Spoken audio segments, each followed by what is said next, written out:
Hola, ¿cómo están? Bueno, espero que estén todos muy bien. Vamos a empezar con nuestras clases de Anatomía y Fisiología 1. Yo soy su profe Paula Malnis. Algunos de ustedes me vieron en el curso introductorio, ¿no? Bueno, vamos a arrancar hoy con el eje 1, que es una unidad muy chica, muy cortita, que siempre le damos en una sola clase. Así que bueno, yo les voy a pasar la clase hoy y seguramente vamos a hacer algún foro por si tienen alguna duda, pero parte de este material ya lo vieron, digamos, coincide con el material que tenía para el curso introductorio. Bueno, arrancamos con las definiciones, ¿no? Porque tenemos nuestra materia que se llama Anatomía y Fisiología 1, y bueno, esto se trata, la anatomía estudia las estructuras y las relaciones que hay entre las estructuras distintas, digamos, del cuerpo humano, y la fisiología estudia las funciones corporales. Nosotros vamos a verlas juntas, porque para entender la función, por ahí tenemos que ver primero la estructura, pero sobre todo vamos a hacer foco más que todo en la función, ¿sí? O sea que el estudio de la anatomía va a ser el soporte, digamos, para poder entender las funciones, que es la fisiología. Bueno, vamos a hacer un repaso de los niveles de organización, que refería a esto que el cuerpo humano se organiza en distintos niveles que van como de menor complejidad a mayor complejidad, ¿sí? Entonces empezamos por este nivel químico, que cuando hablamos de nivel químico nos estamos refiriendo a las unidades más pequeñas, que serían los átomos, que después se unen y forman moléculas, ¿sí?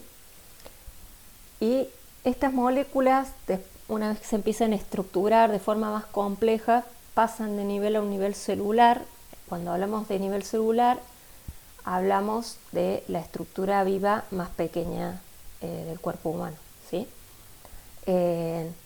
Bueno, estas células se organizan a su vez en tejidos para cumplir alguna función, ¿sí? Entonces ahí es cuando pasamos a nivel tisular, decimos, ¿sí? Que tenemos distintos tipos de tejidos. Cuando hablamos de nivel orgánico, nos referimos a órganos, y los órganos están compuestos por distintos tejidos, no es un solo tejido, sino son varios. Entonces, varios tejidos se juntan para cumplir una función un poco más compleja. Cuando estuvimos en el cursillo me acuerdo que hablamos de, por ejemplo, del estómago, ¿sí? Que tiene distintas capas de tejido, por ejemplo, una capa serosa que es externa, que sirve para que no haya fricción entre los otros órganos, una capa muscular que va a servir para mezclar los alimentos, ¿sí? Para el movimiento propio del estómago, y una capa epitelial que se llama la que está del lado de adentro, que secreta sustancias. Entonces tenemos tres distintos tejidos que están conformando un órgano, ¿sí? Bueno, cuando hablamos de nivel sistémico, nos referimos a cómo los órganos se organizan para cumplir una función cada vez más compleja.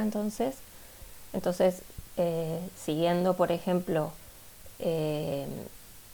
el ejemplo del estómago, se organiza con otros órganos, por ejemplo, la boca, el esófago, el intestino delgado, el grueso, ¿sí? Para cumplir todas las funciones que tienen que ver con la digestión, ¿sí? O sea que es el nivel de sistemas y aparatos, como el aparato digestivo, cardiovascular, ¿sí? El sistema nervioso.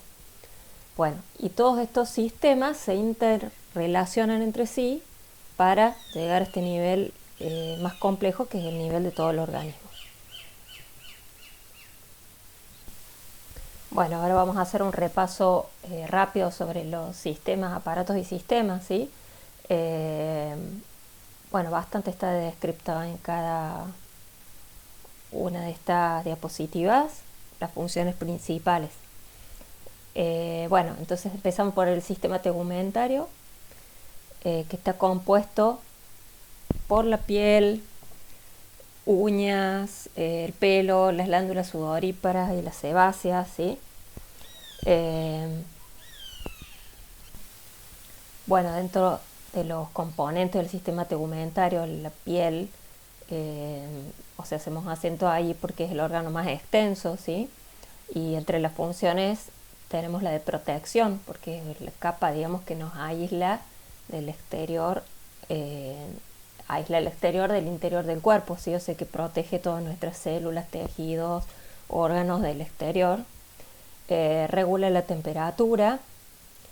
Bueno, podemos captar sensaciones, ¿sí? Como el tacto, el dolor, la temperatura. La piel tiene, a su vez tiene funciones excretoras a través, por ejemplo, de las glándulas sudoríparas, que forma parte, digamos, de un mecanismo para el control de la temperatura, también para regular la temperatura. Y, digamos, también hace síntesis de la vitamina D a través de la absorción de los rayos ultravioletas. Bueno, el sistema esquelético, ahora le vamos a hacer una vista rápida, pero más adelante, más avanzado el año, sobre todo en la segunda mitad del año, vamos a hacer un estudio un poco más profundo, ¿sí? de huesos, músculos, articulaciones. Vamos a ver lo que se denomina el aparato locomotor, que está compuesto, digamos, por estos otros sistemas, como el esquelético, el sistema articular, el sistema muscular, ¿sí? Bueno, entonces el sistema esquelético en sí está compuesto por los huesos, la articulación y sus cartílagos. Y entre las funciones principales vemos esto de sostiene y protege el cuerpo, sean, por ejemplo, relación a la caja torácica, que está protegiendo el corazón, los pulmones y los órganos internos ahí. Proporciona un área específica para la inserción de los músculos, o sea, los músculos se insertan en los huesos y es el punto de unión, a eso me refiero con inserción.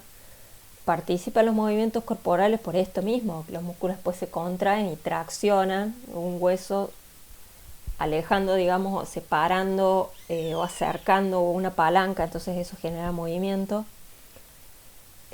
También hay partes óseas que forman las células de la sangre, ¿sí? Y también es un depósito de minerales, sobre todo calcio, fosfato. Respecto a esto que almacena células de la sangre o forma células de la sangre, hay parte del tejido óseo que se llama médula ósea, que está sobre todo en los huesos planos, que bueno, ahí están las células madres, digamos, donde se generan las células sanguíneas, ¿sí? Con respecto al sistema muscular, tenemos tres tipos de músculo, que uno es el músculo liso, que es el músculo involuntario, que está, por ejemplo, en las paredes de los órganos del tubo digestivo o adentro de las paredes también arteriales, ¿sí? Que tienen una capa de músculo liso. También está el músculo cardíaco, que es involuntario también, y el foco nosotros lo vamos a hacer en el músculo esquelético, que es el músculo voluntario, el que nos permite el movimiento, ¿sí? El que mantiene la postura, produce calor, porque es un tejido muy metabólicamente muy activo, ¿sí? Entonces produce calor en respuesta a este metabolismo activo, ¿sí? Y bueno, más adelante también lo vamos a ver bien detenidamente, nos vamos a meter en la célula muscular y ver su estructura y ver bien el mecanismo de contracción muscular. Bueno, en cuanto al sistema nervioso, también a partir de la clase que viene nos vamos a internar más en el estudio del sistema nervioso, que es lo que tenemos planificado para esta primera mitad del año. Bueno, y acá tenemos solamente una descripción muy global de sus componentes, que es el encéfalo, que sería la parte del sistema nervioso que está adentro del cráneo, ¿sí? Y la médula espinal, que está protegida por la columna vertebral. Y los nervios que salen a partir de la columna, digamos, de la médula, y también tenemos nervios craneales, o sea, que quedan adentro del cráneo, ¿sí? Y los órganos de los sentidos. Como funciones muy generales, regula las actividades corporales a través de impulsos nerviosos, produce respuestas ante cambios medioambientales, ¿sí? Es nuestro sistema de reacción, digamos, y es nuestro sistema que permite nuestra vida en relación, ¿sí? O sea, siempre respondiendo a los cambios del medio ambiente. Bueno, el sistema endocrino está compuesto por las glándulas, que son tejidos secretores, órganos secretores de hormonas, y sus hormonas justamente que son secretadas por las glándulas, ¿sí? Y a grandes rasgos, digamos, también regula las actividades corporales a través de estas hormonas que son transportadas por la sangre hacia distintos órganos diana, vendrían a ser aquellos órganos que tienen el receptor para esa hormona y donde actúa esa hormona, ¿sí? El sistema endocrino tiene un papel muy importante en el mantenimiento de la homeostasis.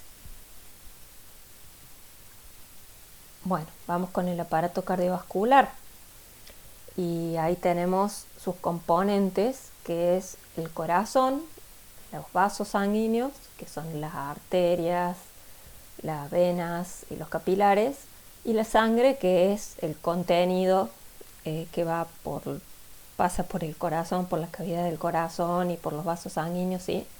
Haciendo sus funciones sobre todo de transporte, ¿sí? De oxígeno y nutrientes como la glucosa, como los ácidos grasos, lleva hormonas también de un tejido a otro, ¿sí? Transporta el dióxido de carbono que se formó en las células de nuestro cuerpo, por ejemplo en el tejido muscular, hacia los pulmones para que sea liberado, y al revés, el oxígeno que tomamos del aire ambiental lo puede transportar la sangre a los músculos para su producción de energía, ¿sí? Participa en la regulación de la temperatura corporal también, el aparato cardiovascular, y tiene las células de la sangre. Tenemos los glóbulos blancos, digamos, que son encargados de la defensa, digamos, de nuestra parte de nuestro sistema inmunitario, ¿sí? Y los glóbulos rojos, que son los que transportan el oxígeno, esa es su función principal. Bueno, el sistema linfático o inmunitario, entre sus componentes tiene la linfa, los vasos linfáticos, que como si fuese un paralelo, digamos, del sistema circulatorio. También hay vasos linfáticos y el líquido que transporta se llama linfa. El vaso, el timo, tiene ganglios linfáticos y células que desarrollan la respuesta inmunitaria. Básicamente toda esa estructura cumple la función de proteger al cuerpo de los microorganismos causantes de las enfermedades, ¿sí? O sea que es nuestro sistema de defensa. El aparato respiratorio tiene como componentes los pulmones y las vías aéreas, y como funciones, esto de lo que hace un rato me refería, ¿no? Que toma el oxígeno del aire que inspiramos y pasa a la sangre, ¿sí? Después, o sea, trabaja en conjunto con el sistema circulatorio. El sistema circulatorio va a hacer que llegue ese oxígeno hasta los músculos, y a su vez el dióxido de carbono que van a formar nuestras células musculares va a ir de la sangre de nuevo hacia los pulmones para ser liberado a través de los pulmones, ¿sí? Ayuda a regular la acidez de los líquidos corporales, es otra función del aparato respiratorio, y también produce la fonación, ¿sí? El sonido de las cuerdas vocales a través del aire, digamos, que sale del pulmón. El aparato digestivo tiene como componente los órganos del tubo digestivo, o sea, hablamos de tubo digestivo por esta secuencia de órganos, como es la boca, la faringe, está faltando ahí la laringe, la faringe, el esófago, el estómago, ¿sí? El intestino delgado, el grueso, más estas glándulas anexas, ¿sí? Como el páncreas, bueno, la vesícula biliar, el hígado, las glándulas salivales, ¿sí? Y todas esas estructuras van a llevar a cabo la función de la degradación física y química de los alimentos, va a hacer que se absorban los nutrientes de los alimentos que digerimos, se van a absorber a la sangre, digamos, para que entre en nuestro organismo esos nutrientes, como es la glucosa, por ejemplo, los hidratos de carbono, los lípidos, ¿sí? Distintos minerales, o sea, macro y micronutrientes que necesitamos, y elimina los desechos sólidos. El aparato urinario tiene como componentes los riñones, uréter, vejiga, uretra, y el aparato urinario viene a ser como el gran filtro que tenemos de nuestra sangre, ¿sí? O sea, está todo el tiempo filtrando el plasma, que es la parte líquida de la sangre, y produce, almacena y elimina la orina, que sería el producto de este filtrado, ¿sí? Con esto también elimina desechos y regula la composición química de la sangre, ayuda a regular la acidez también de los líquidos corporales, mantiene equilibrio de minerales en el organismo. Todo se hace a través de este proceso de filtrado. Ayuda a regular la producción de glóbulos rojos. O sea, la sangre está todo el tiempo filtrándose en los riñones, entonces aquellas sustancias que el cuerpo ya no necesita pasan por distintos conductos, digamos, a formar lo que sería la orina, y aquellas sustancias que sí necesita vuelven, digamos, al torrente sanguíneo. Entonces está todo el tiempo funcionando como un filtro. Y los aparatos reproductores masculino y femenino, ahí como componentes tenemos las gónadas, que son los órganos productores de hormonas, órganos asociados, trompas uterinas, útero, vagina, glándulas mamarias en la mujer, epidídimo, conducto deferente y pene en el hombre, ¿sí? Y las funciones, bueno, esto que les dije de las gónadas, que producen hormonas, ¿sí? Producen los gametos, que serían los espermatozoides, o los ovocitos, que serían las células germinales, ¿sí? La secreción de hormonas regula la reproducción y otros procesos corporales, como son los caracteres sexuales secundarios, ¿sí? Del hombre o de la mujer. Los órganos asociados transportan y almacenan estos gametos, que son estas células germinales, ¿sí? Y las glándulas mamarias producen leche en el momento del amamantamiento, ¿sí?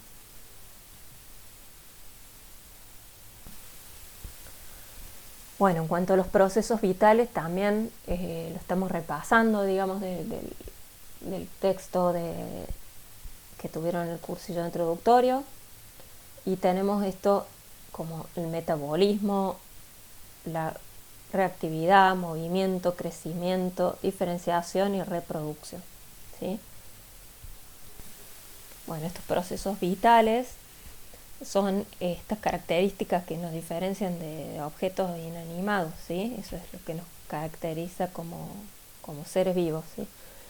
Cuando hablamos de metabolismo, estamos hablando de todas las reacciones químicas que se producen en el cuerpo. Los que tuvieron conmigo una clase en el cursillo, hablamos de metabolismos que podían ser anabólicos o catabólicos. Esto hace referencia a que cuando esas reacciones químicas, ¿no? A partir de unidades más pequeñas se forma una unidad más grande, o sea que es un proceso de formación, a eso le llamamos un proceso anabólico. Y al revés, cuando es un proceso de degradación, por ejemplo, a partir de una unidad más grande se rompe en unidades más pequeñas, eso sería un catabolismo o un proceso catabólico. Y estos procesos de metabolismo liberan y generan energía. O sea, cuando hay un proceso catabólico, quiere decir que se rompe o se degrada, por ejemplo, una proteína en sus elementos más chicos, que son los aminoácidos, o un polisacárido, que es un hidrato de carbono complejo, en sus unidades más pequeñas, como puede ser la glucosa. Eso es un proceso catabólico, decimos que se rompe, ¿sí? Y esas rupturas generan energía química. Y al revés, cuando tenemos que construir algo, por ejemplo, a la inversa, construir una proteína a partir de aminoácidos, ese es un proceso que requiere energía, ¿sí? O sea que casi todas estas reacciones químicas están ensambladas y están ocurriendo todo el tiempo en nuestro organismo, ¿sí? Bueno, otra característica que tenemos los seres vivos es la reactividad, que es la capacidad de respuesta. Y esto está comandado sobre todo por nuestro sistema nervioso, ¿sí? Que nuestro sistema de relación, o sea, está todo el tiempo, es lo que nos permite, digamos, el mundo relacionarnos con el entorno. Entonces, en esta relación siempre está generando respuesta a los distintos cambios que hay en el ambiente. Bueno, movimiento a todo orden, digamos, de este nivel de complejidad del organismo tenemos movimiento, o sea, movimiento dentro de las células, hay movimiento en las organelas que están dentro de las células, de material que entra al núcleo, que sale al núcleo, ¿sí? Las células que se mueven también, hay tejidos que se mueven, bueno, las partes del cuerpo que se mueven, ¿sí? O sea, el movimiento es una característica general, digamos. Bueno, crecimiento hace referencia al cuando crece en tamaño, por ejemplo, las células crecen en tamaño o crecen en número. O también puede crecer el material que rodea las células. Por ejemplo, cuando hablamos de hipertrofia muscular, estamos hablando de un músculo que crece en tamaño, o sea, cada una de estas fibras musculares, que son las células musculares, va creciendo en tamaño porque acumula, digamos, más cantidad de proteína contráctil. Entonces crece en tamaño.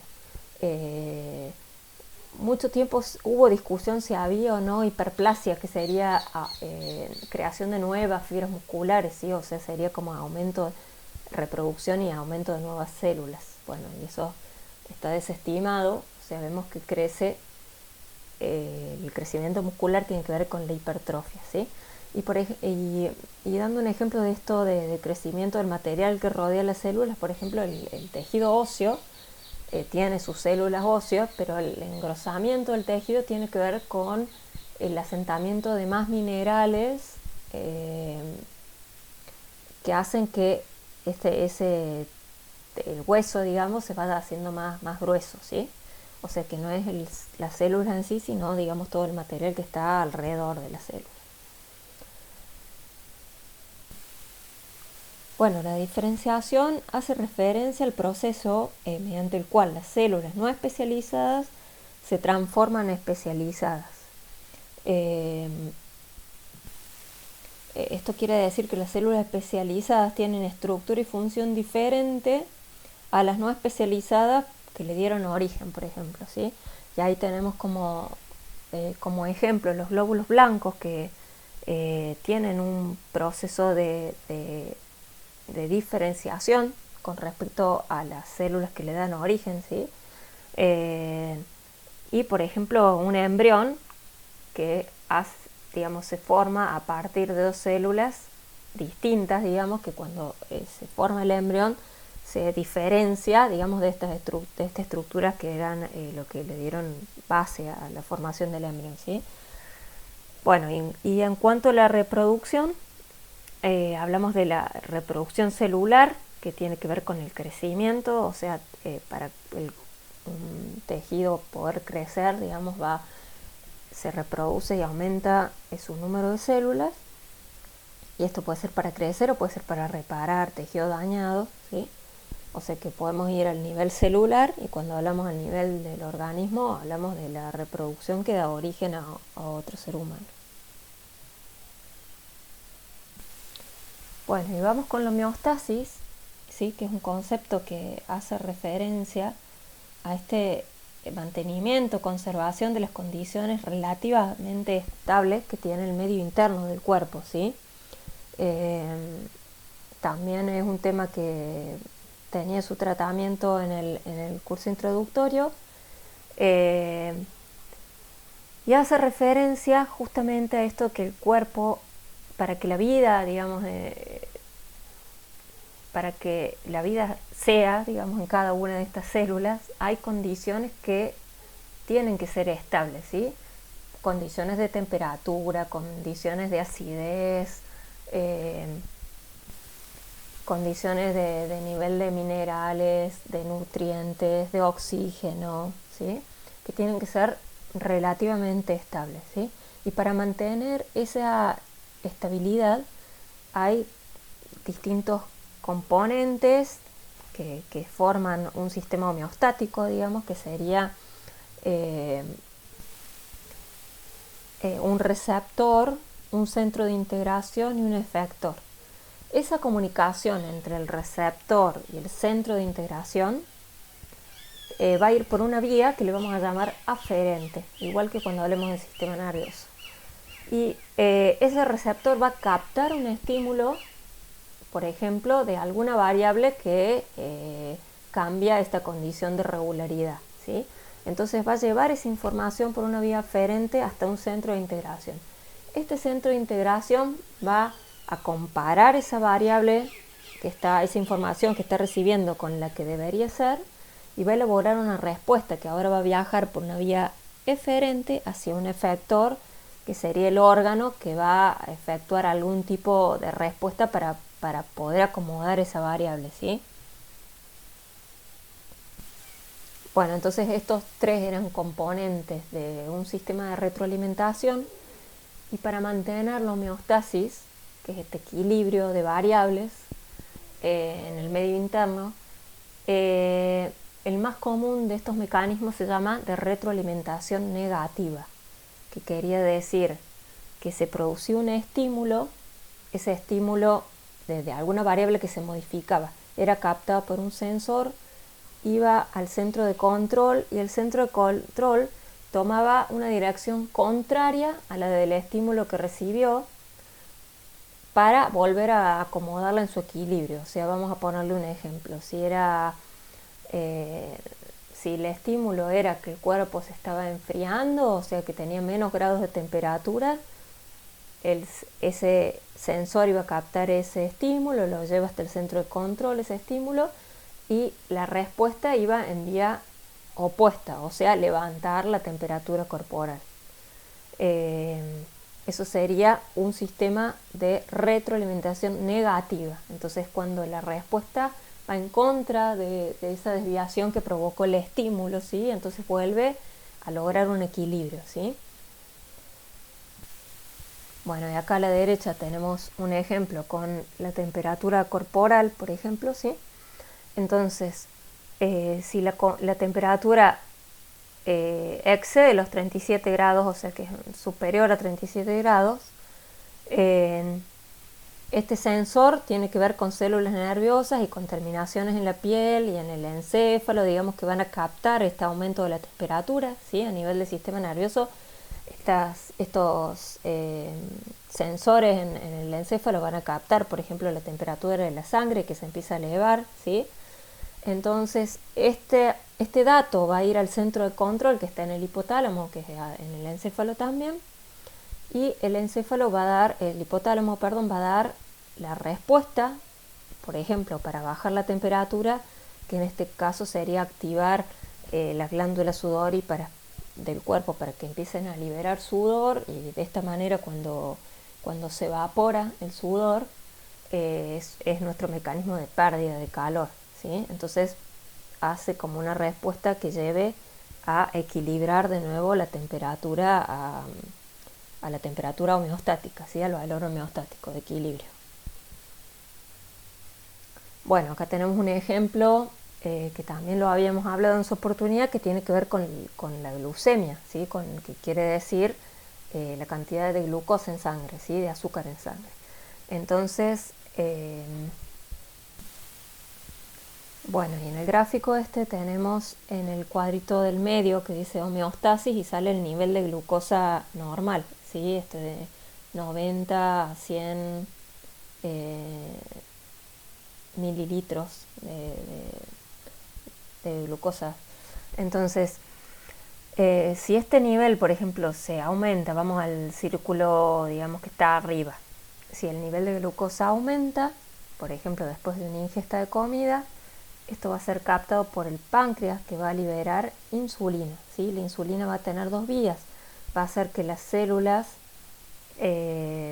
tomen glucosa, ¿sí? Sobre todo la célula muscular, va a hacer que entre glucosa al interior del músculo, que tiene unos pequeños depósitos de glucosa, y el hígado, que también tiene un almacén de glucosa, también esta glucosa va a entrar al hígado para recomponer esos depósitos, y de esta manera va a descender la glucosa en sangre, ¿sí?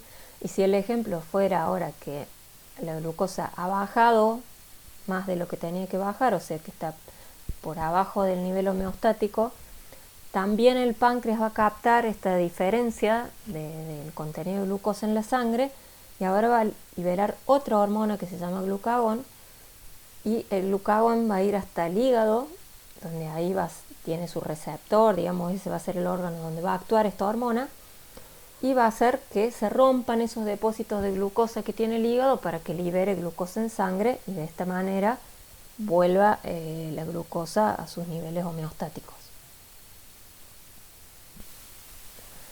Bueno, muy bien, y ahora arrancamos con los términos anatómicos.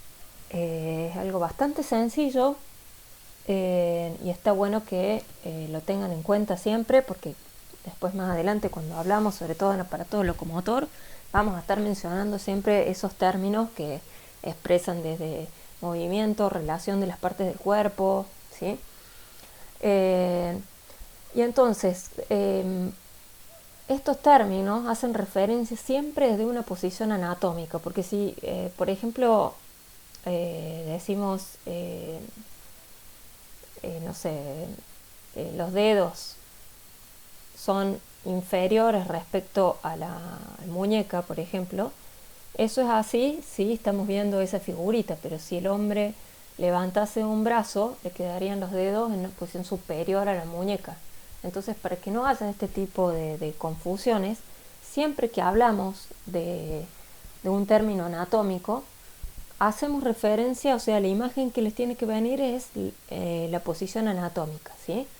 Entonces, la derecha, cuando hacemos lo mismo, está a la derecha o está a la izquierda, incluso cuando vemos una figura, por ejemplo, del corazón, y decir aurícula derecha, aurícula izquierda, ese dibujo que van a tener hace referencia a la posición anatómica, como si ese corazón lo estuviera viendo un hombre de frente, ¿sí?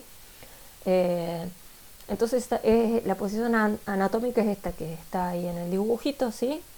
Con el cuerpo erguido, como la vista, la cabeza derecha, digamos, con la vista al frente, y las extremidades con las palmas hacia el frente, ¿sí? Bueno, esa es la característica de la posición anatómica. Bueno, esta diapositiva hace referencia a las regiones del cuerpo, ¿sí? Que después las tienen que mirar con detenimiento y reconocerlas, ¿sí? Bueno, muchas las usan, las saben, y otras pueden ser un poquito más complejos, pero en general es bastante sencillo. Y cuando hablemos de términos direccionales, es esto que hablamos, si algo está anterior o ventral, que quiere decir que está de frente, ¿sí? O posterior o dorsal, cuando hacemos más referencia a la espalda, ¿sí? Superior es la parte más alta, inferior más baja. Medial es cuando hablamos que está algo más cerca de la línea media, ¿sí? Lateral más lejos de la línea media. Proximal y distal son términos que vamos a usar mucho cuando damos referencia a las inserciones musculares, ¿sí? O sea, proximal es más cerca de la inserción de un miembro al tronco. Y distal hace referencia a que está más lejos de la inserción del miembro al tronco. Por ejemplo, si hablamos de el recto anterior del cuádriceps, por ejemplo, ¿sí? Para hablar de un músculo grande que tal vez muchos ubican, pero sería que corre bien por el frente del muslo, ¿sí? Y tiene una inserción en el hueso de la cadera, ¿sí?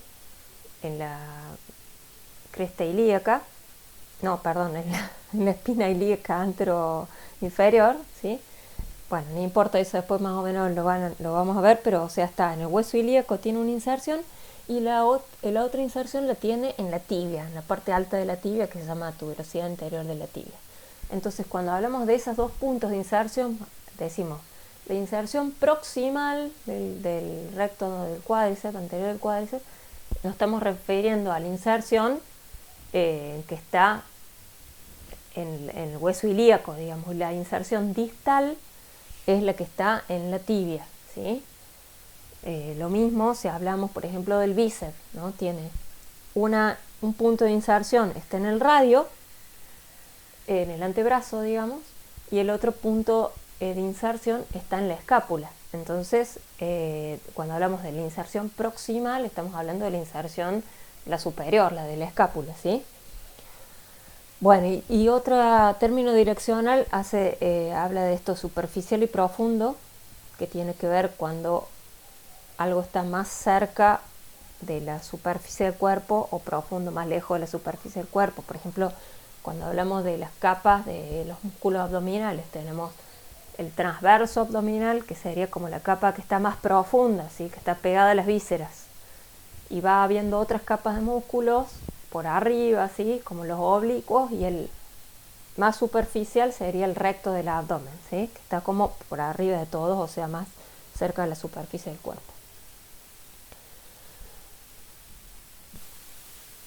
Bueno, en cuanto a planos y cortes, a los planos después también le vamos a dar una revisada un poco más profunda de la mitad del año para adelante.